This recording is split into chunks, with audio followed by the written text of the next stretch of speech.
March. The Empire's on the We're going to play run. that Barney Miller Alex Jones and the versus David GCN Rockefeller Radio piece. Network. It's been augmented.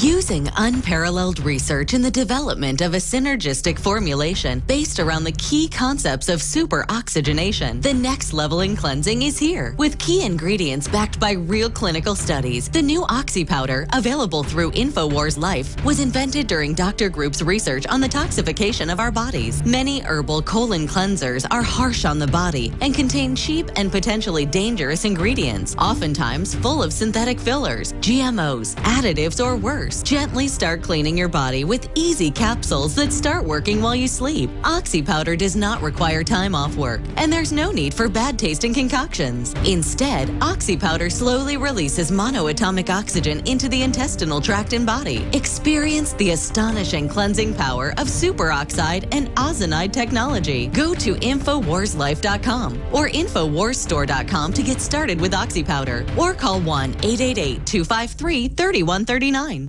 Introducing Secret 12, the new InfoWars Life vitamin B12 formulation. Secret 12 is a binary of nutramedical grade, bioavailable coenzyme forms of B12, methylcobalamin, the same kind used in B12 injections, and adenosylcobalamin. Secret 12 is simply taken by mouth, right on the tongue, and then swallowed. No needles, no injections. Secure your revolutionary Secret 12 formula right now at InfoWarsLife.com or call 888-253-3139.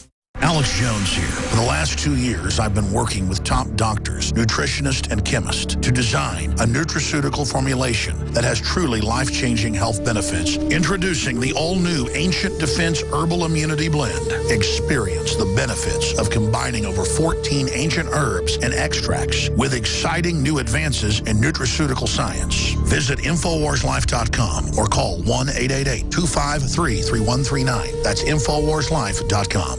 Aging starts at the cellular level.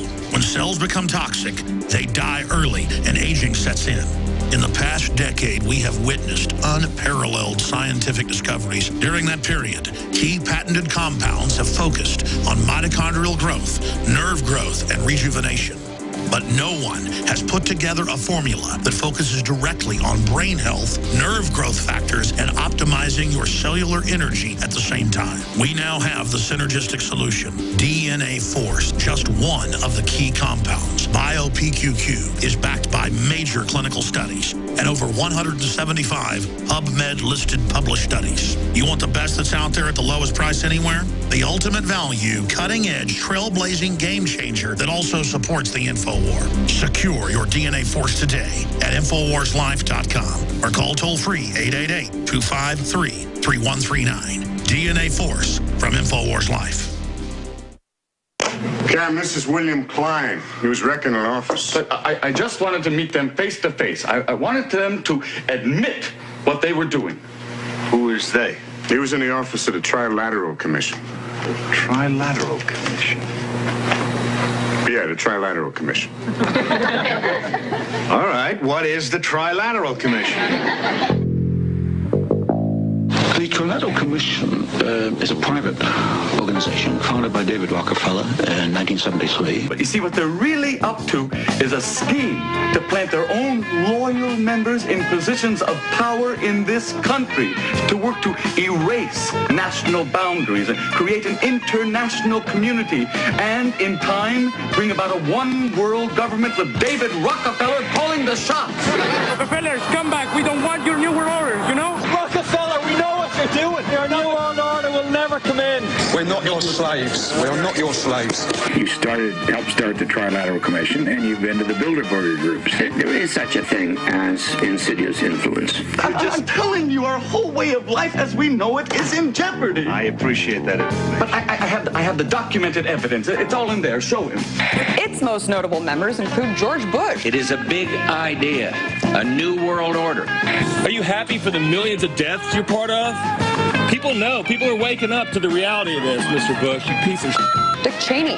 I think that what needed to be done was done. I think we were perfectly justified in doing it, and I'd do it again in a minute. One of the things you got to figure out. Bill Clinton. Phrase that I often use myself, that we needed a new world order. Henry Kissinger. When really a new world order can be created, it's a great opportunity. Madeleine Albright. I think this is a very hard choice. We think the price is worth it. Now, you remember at the convention, everybody thought it was going to be Ford for Veep. You know what happened? David Rockefeller just picked up a phone, put in a call. Hey, Ronnie, forget Jerry, it's George. Bye. So, no matter who won in November, they had their man in the White House. David Rockefeller founded all the major UN groups. Their family gave the UN the land. I mean, this is the global empire. New World Order is the headline in the Globe and Mail. And is this global governance at last? Is it one world? The central bankers in charge. We are grateful the Washington Post, the New York Times, Time Magazine, and other great publications whose directors have attended our meetings and respected their promise of discretion for almost 40 years. It would have been impossible for us to develop our plan for the world if we would have been subject to the bright lights of publicity during those years. But the work is now much more sophisticated and prepared to march towards a world government. Defending the Republic from enemies, foreign and domestic. It's Alex Jones, broadcasting worldwide. If you are receiving this transmission, you are the resistance. Well, there they were back on mainstream television in the early 1980s, making fun of people, talking about the Trilateral Commission, and everything they said in that Barney Miller piece is absolutely true.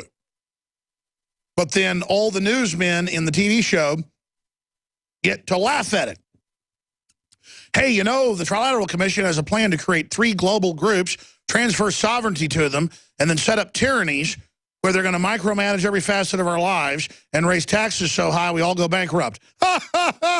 No, here they wrote books saying it. They're doing it. It's so funny. Now they go, yeah, there's a global government. Yeah, it's unelected. And the veterans and patriots are terrorists, and they're going to blow stuff up. No, you're going to blow stuff up and blame us. I watched episode 7 of the first season of House of Cards. Again, I don't watch television. I should watch more entertainment because that's where the real propaganda is. We've already discredited mainstream news. They're in freefall. And episode, was it 7 or 8? I watched 2 last night. It's very well done, House of Cards, obviously. It's not like I'm telling you something you don't know. And it's all transparent, though. Somebody throws a brick through the congressman's window, and it was so obvious that he diverted the cop so he could do it, and then they are going to blame the cop for not stopping it, and at the end, he tells his opposition, yeah, I did it, to trick the opposition into getting mad and punching him in the face so he can threaten him with a felony for attacking a congressman if he doesn't go along with him. And then he's the good guy. Everybody watches it and goes, oh, Underwood is so evil. He's so smart and marvels at it. And then the real propaganda, his wife runs global water initiatives because she cares about people, but she's also a crook. And is so proud of the fact he cheats on her.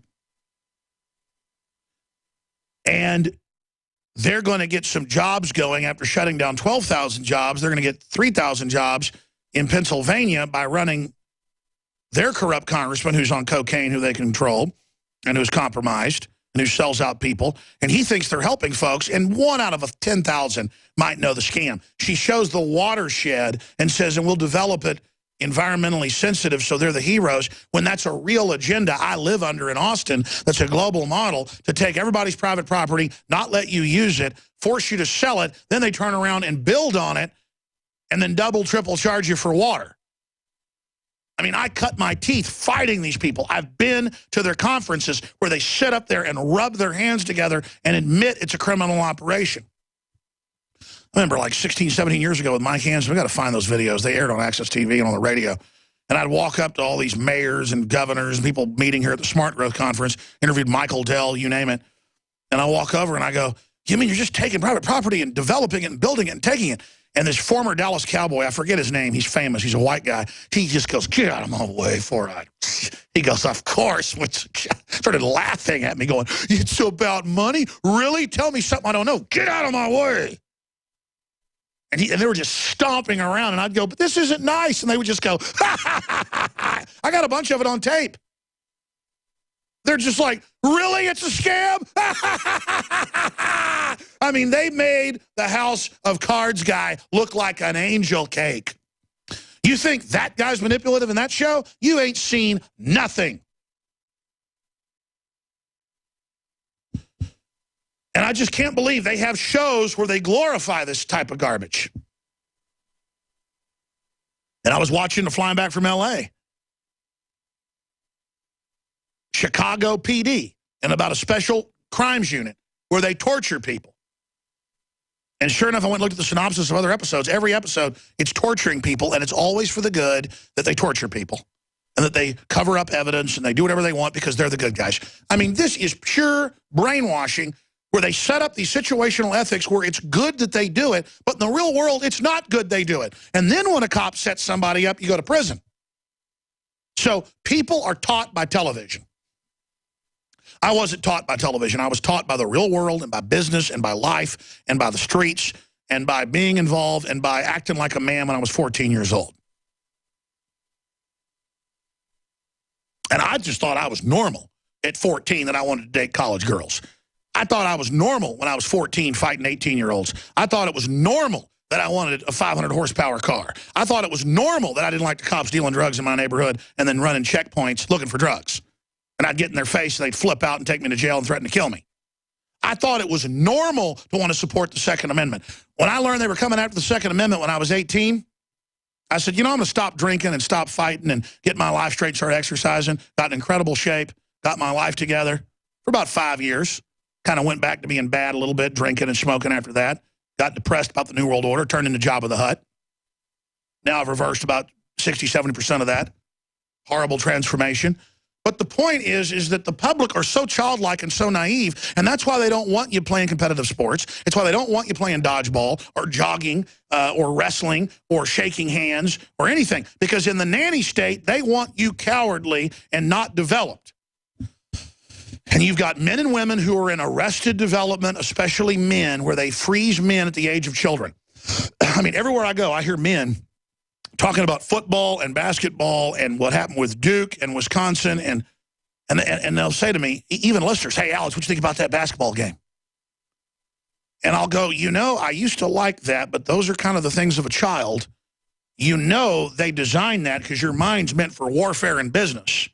And to war game things, you're supposed to be really aggressive and dominant as a male and building a better world and standing up against the other aggressive males that are weaker, but they'll use cheating to get ahead. We're supposed to defeat them and stand up for our women and children. And they'll go, whoa, whoa, dude. And I go, wait, you know who I am? You just said, hey, Alex, what'd you think of the game? I don't know you, and you just stopped me on the street asking me about a game. This happened yesterday. I go, is that some kind of joke? Because, buddy, I'm dealing with Fukushima. I'm dealing with cancer viruses and the vaccines. I'm dealing with chemical weapon attacks on the public. And it's not because I'm some hero. This is a normal response. In fact, my forebears would have already organized at the legislative level, and they would already have a physical war going on right now, okay? And that was because they were businessmen, merchants, but also been in the average male by the age of 35 in 1776 had been in 3 guerrilla wars. That's another reason the British were in big trouble. Oh, they thought some of their soldiers had maybe been in 1 war? Had such a high turnover rate? We're about to fight people that in 3 wars in the space of 15 years? So, I mean, I'm nobody. I mean, our forebears would be running around killing people right now, okay? They wouldn't be usurped. They wouldn't be enslaved. They wouldn't be run over by a bunch of slick-talking Underwoods. They'd strangle them. And not because they weren't as manipulative as Underwood, but because they were honorable and they were men who could do things out in the open and who had people follow them because they were strong and virtuous, not piles of manipulative, lying crap. Oh, excuse me. I'm going to go to your phone calls. The toll-free number to join us is 800-259-9231, 800-259-9231. All I hear, men in grocery stores, in restaurants, at swimming pools, at the gym, at church, everywhere.